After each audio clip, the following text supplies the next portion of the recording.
Evening বন্ধুরা, চৈতিস কিচেনে সবাইকে স্বাগত। আশা করি আপনারা সবাই খুব ভালো আছেন আর আমিও খুব ভালো আছি। আর এখন বাজে বিকেল 5:30। তো এখন থেকে ভিডিওটা শুরু করছি। আর আমরা দুজনে জানলার ধারে দাঁড়িয়ে হাওয়া খাচ্ছি। তার কারণ আজকে প্রায় অনেক দিন পরে, মানে প্রায় কোথায় মাসখানেক পরে এই সময়টায় মনে হচ্ছে যেন ঝড় উঠবে, কারণ বাইরেটায় মেঘ করেছে আর একটু হাওয়াও ছেড়ে দিয়েছে। তো সেই জন্য আমরা দুজনে জানলার সামনে দাঁড়িয়ে হাওয়া খাচ্ছি। মানে এই জানলাটা দিয়ে হাওয়াটা আসছে, তো হাওয়া তো আসছে কিন্তু আমার কাজ বেড়ে যাবে, তার কারণ হাওয়াতে প্রচুর ধুলো উঠছে। ঘরটা ঝাড় দিয়ে আবার পরিষ্কার করতে হবে। তো যাই হোক, সেটা অন্যরকম খাটনি, কিন্তু এই যে ঠান্ডা হাওয়াটা পাচ্ছি এটা খেয়ে যেন মন প্রাণ জুড়িয়ে যাচ্ছে। তো আর আজকে আপনাদের সাথে একটা চপের রেসিপি শেয়ার করব, মানে সন্ধ্যাবেলা সেটা করব। তো সেটা আপনাদের সাথে শেয়ার করব, আশা করি আপনাদের ভালো লাগবে, পাশে থাকবে। আর তারপরে হাওয়াটা থেমে যাওয়ার পরে আমরা দুজনে এই একটু বিকেলবেলা বেরিয়েছিলাম। তো বাইরেটা বেশ ঠান্ডা হয়ে গেছিলো ওয়েদারটা, তো সেজন্য ভাবলাম একটু ঘুরে আসি। আর এই যে ও কী জন্য বায়না করছে বলুন তো? ও বায়না করছে আম নেবে। ওই যে দূরে গাছটায় অনেক আম হয়েছে, ওর বায়না ও ওখান থেকে একটা আম নেবে। তো সেই জন্যেই ভীষণই বায়না করছে। আর তারপর সন্ধেবেলা আজকে বানাবো মোচার চপ। তো তার জন্য দেখুন আলু সেদ্ধ করে নিয়েছি, আর মোচাটাকে কেটে আমি একটু নুন হলুদ দিয়ে জলে ভাপিয়ে নিয়েছি। তো এবার এই সেদ্ধ আলুটাকে ভালোভাবে মেখে নেব। আর এখানে রয়েছে আদা গ্রেট করা আর কাঁচা লঙ্কা কুচি। তো আলুটাকে এখন ভালোভাবে মেখে নেব।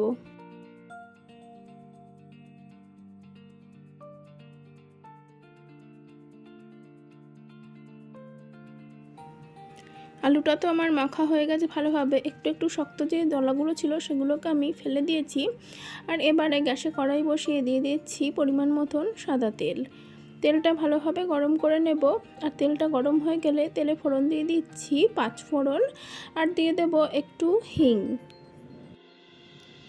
ফোড়নটাকে খুব বেশি ভাজবার দরকার নেই, অল্প একটু ভাজা হলেই তার মধ্যে হিংটা দিয়ে দিলাম।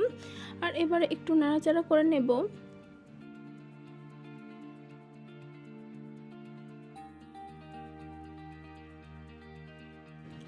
ফোড়নটা রেডি হয়ে যাওয়ার পর এখন এর মধ্যে ওই গ্রেট করে রাখা আদাটা দিয়ে দিলাম। এখন ভালোভাবে কিছুক্ষণ এই আদাটা একটু ভেজে নেব।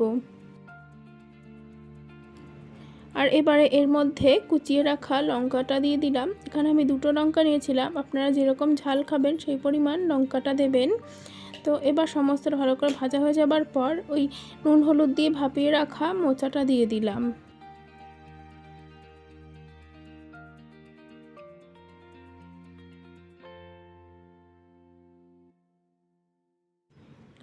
মোচাটা দিয়ে কিছুক্ষণ একটু ভেজে নিয়ে তারপরে আমি সেদ্ধ করে রাখা আলুটা দিয়ে দিচ্ছি। এবার সমস্তটা ভালোভাবে মিশিয়ে নেব। সেদ্ধ করে রাখা আলুটা দিয়ে দেবার পর এখন এর মধ্যে একটু মশলা অ্যাড করব। দিয়ে দিচ্ছি হলুদ, তারপরে দিয়ে দিচ্ছি অল্প একটু জিরে ধনের গুঁড়ো। আর এবারে এর মধ্যে পরিমাণ মতন লবণ আর চিনিটা দিয়ে দেব। আর এবারে সমস্তটা খুব ভালোভাবে মিশিয়ে একটা সুন্দর পুর মতন বানিয়ে নেব।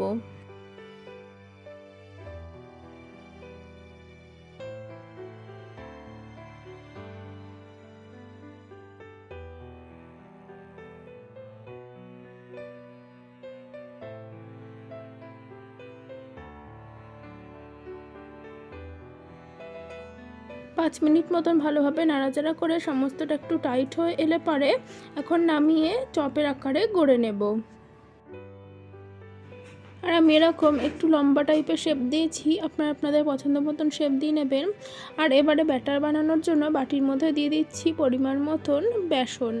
একটু ঘন ব্যাটার বানাতে হবে, তার জন্য একটু বেশি পরিমাণে বেসন দেব। আর দিয়ে দিচ্ছি পরিমাণ মতন হলুদ, দিয়ে দিচ্ছি পরিমাণ মতন লবণ। আর এবার সমস্তটা ভালোভাবে মিশিয়ে নেব। দেখুন বেসনের ব্যাটারটা রেডি হয়ে যাবার পর এখন আমি গড়ে রাখা চপগুলো এই বেসনের ব্যাটারে ডুবিয়ে ভেজে নেব। তো দেখুন আমরা এভাবে ঘরোয়াভাবে এরকমভাবেই বানাচ্ছি, এরকমভাবে খেতেও খুবই ভালো লাগে। তো এবারে সমস্ত চপগুলো ভালো করে ভেজে নেব।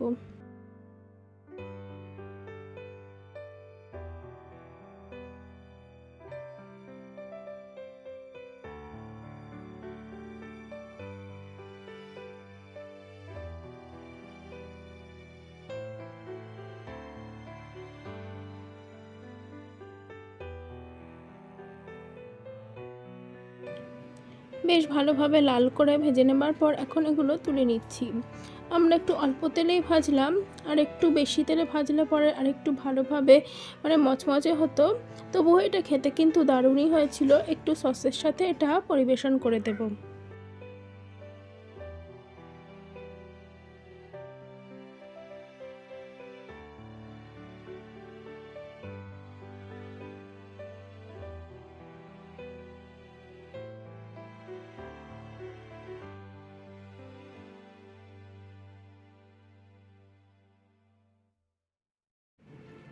আর তারপরে চলে এলাম একদম রাত্রে। এখন বাজে রাত 9টা। তো এখন আমি এই যে মেয়ের জন্য একটা পরোটা বানাচ্ছি। তো ও রুটি পরোটা এগুলো খেতে খুবই পছন্দ করে। খুবই অল্প তেলে আমি ওর জন্য এই পরোটাটা বানিয়ে নেব। তবে আমি কিন্তু খুব ভালোভাবে এই গোল করে রুটি বা পরোটা বেলতে পারি না। তো সেই জন্য আমি 3 কোনা পরোটাটা বানিয়ে নিই, সেটা বেশ ভালো হয়। তো এই যে দেখুন আমি 3 কোনা পরোটা বানিয়ে নিচ্ছি।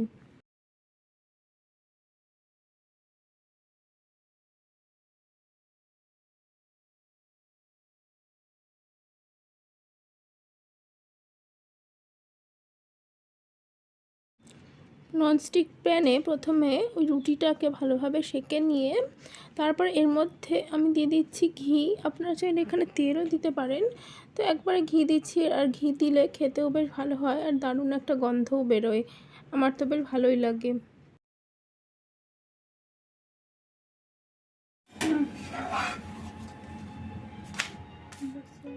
তো এই যে আমরা ডিনার করে ঘরে চলে এসেছি। আর আজকে সেই মানে বিকেল থেকে এত সুন্দর হাওয়া দিচ্ছে, মানে ঝড়ও হচ্ছে না আবার বৃষ্টিও হচ্ছে না, কিন্তু সুন্দর একটা ঠান্ডা হাওয়া দিচ্ছে। তা খুব ভালো লাগছে সেই হাওয়াটা, মানে গোটা ঘরে হাওয়া একেবারে মানে হচ্ছে।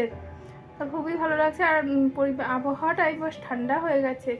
কদিন যে গরম পড়েছিল, তো সেই হাওয়াতে এই রাত্রিটা খুবই ভালো লাগছে। কি দেখছো ওখানে?